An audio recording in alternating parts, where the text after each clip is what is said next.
All right, Ted Devereaux and Willie Hammond, thank you so much for joining me again. This is part 2 of our time together, and you two are Alliance loss control specialists. So I appreciate you guys both being on this call and this podcast and actually talking about something that is happening more frequently than what we would like, and that is wildfires. And for those people that aren't necessarily in a wildfire prone area historically, this is going to be helpful because there's wildfires happening all over the United States now, right? So the places that you wouldn't normally think, New Jersey, North Carolina, these little tidbits could probably help people all across the country. So I'm going to dig right in and kind of start from the beginning, right?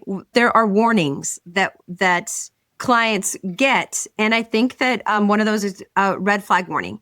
And for those people that aren't familiar with that, I would love for you guys to explain what it is. What does it mean? I could jump on that one. Hello, and thanks for inviting us, Julie. So, I mean, a red flag warning, it's pretty standard across the U.S. It typically means very low humidity, less than 20% humidity, high winds are projected, the vegetation fuel is dry, and warm temperatures. Sometimes it can also mean there's dry lightning in the area. Once the warning comes and you're in a wildfire zone, typically they go as ready, set, go. So ready means you're 3 miles away. They don't know which way the wind's blowing, but you are in harm's way. So at that point, you need to probably have your car loaded. On set, you need to have stuff in your car. Your bags are ready. You have your medication. You have your go bag. You've taken care of your animals, whatever that is. When it hits go, you need to be already out the door. A lot of people leave at ready at the set mark. Get out early. Okay, so for those of us that do not live in California, how do we get the red flag warning? I mean, is it like an Amber Alert on your phone? So a lot of times the red flag warnings, they're not coming across, from an emergency standpoint type of view through a text system. A lot of times it's taking a look at the weather forecast, going to weather.com, looking at apps like Watch Duty to understand it's like, hey, they're forecasting this out 2 to 3 days. So if you're not watching the news, if you don't have your TV on, it's checking in on the internet to get those red flag warnings.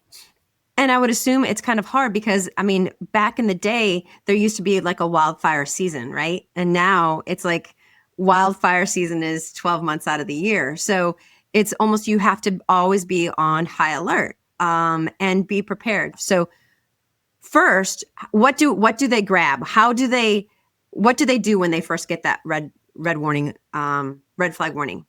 So I think when they get that red flag warning, when they get that information initially, it's where are my important documents? Where are my medications?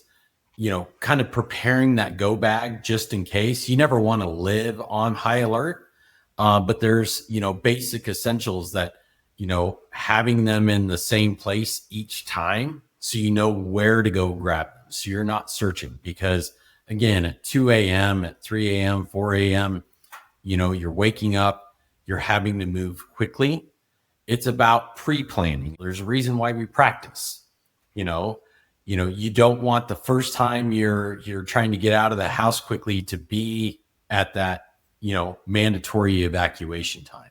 You want to kind of practice that and, make it a family thing. So Willie, how do we advise people about dealing with and meeting up with family, right? You need to have multiple evacuation routes. Where are you going to meet? Especially if, maybe it happens at 9 o'clock at night, not everybody is home. You're not all leaving from the same spot, but you have to have a plan. Hey, we're going to meet, XYZ, whatever it would be, and have multiple ways to get there. But yeah, you need to have a plan, and you need to practice it and make sure everybody in your family knows what the plan is. And one of the things I can say is, when we talk about evacuations, We just did a recent podcast with Julie where we talked about, hurricanes.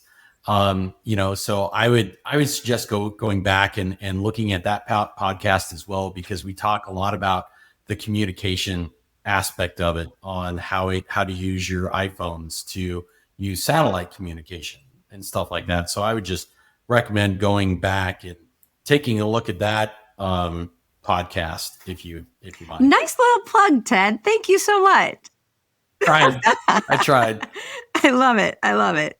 So I know that there's a lot of emphasis with insurance companies about making sure that our houses and our properties are prepared, right? The embers can be so dangerous themselves. So what do we recommend to people about actually like preparing their properties? So with regards to, the home, you look at home hardening, making your home as resilient as possible.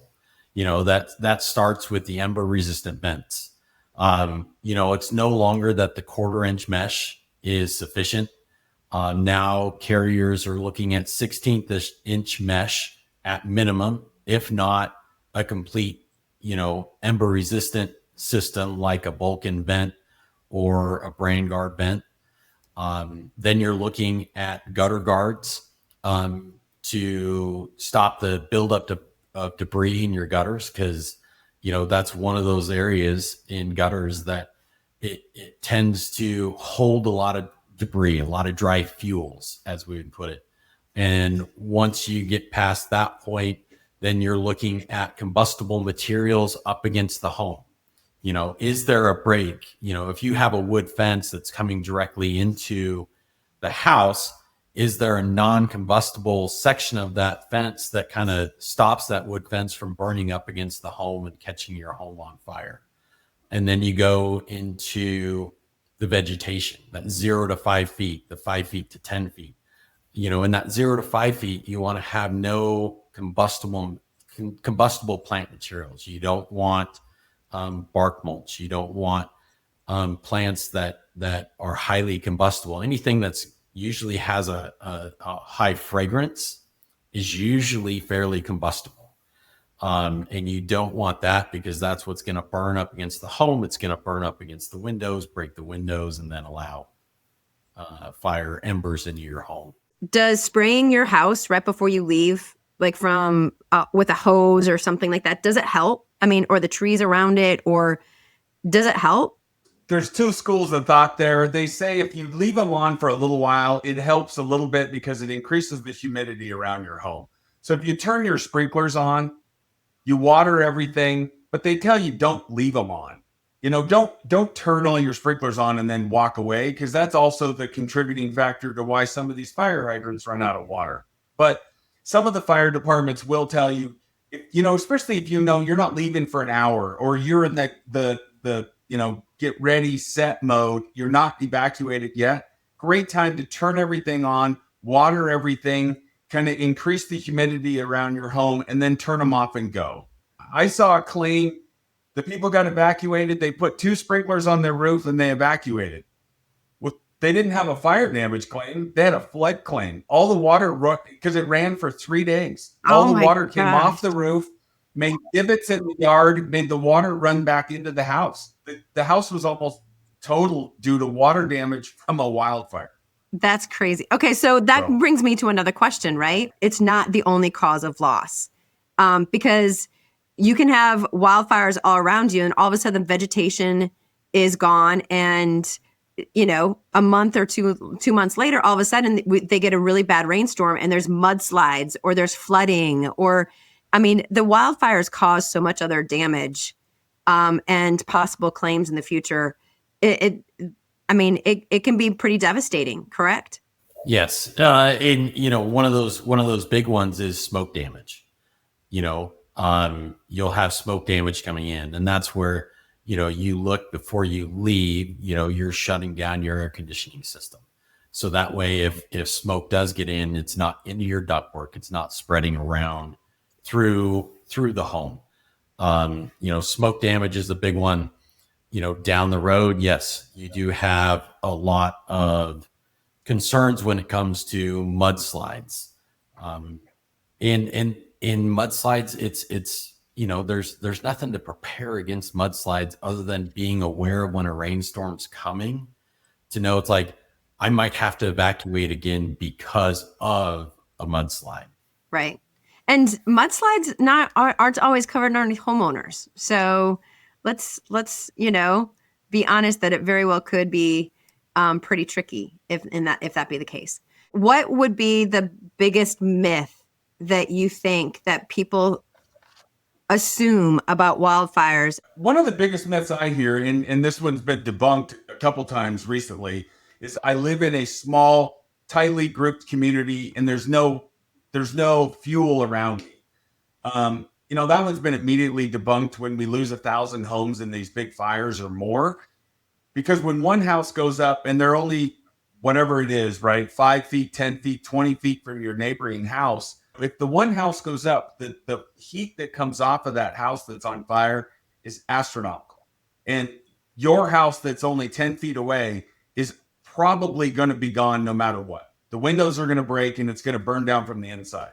So one of the biggest myths I hear is I live in this dense community. I don't have a wildfire concern. As you can see, the forest is a mile that way, or the brush or whatever it is. So that's a big myth. The other one I hear is I have a stucco home with a concrete tile roof. I don't need to worry. But you have gable end vents with giant, 1/4-inch mesh. And yeah, the houses burned down a mile in front of the fire. These burned, and then 3 houses a mile away burned down. And they didn't make any sense. They burned down due to an ember, just a flying ember. When we think about embers, we think about these little teeny tiny campfire embers that we see that pop off the campfire, right? So embers could be a 3-foot piece of palm tree that flies 3, 4, 5 miles ahead and then gets stuck up against something, and the wind is blowing at 50, 60, 70, 100 miles an hour.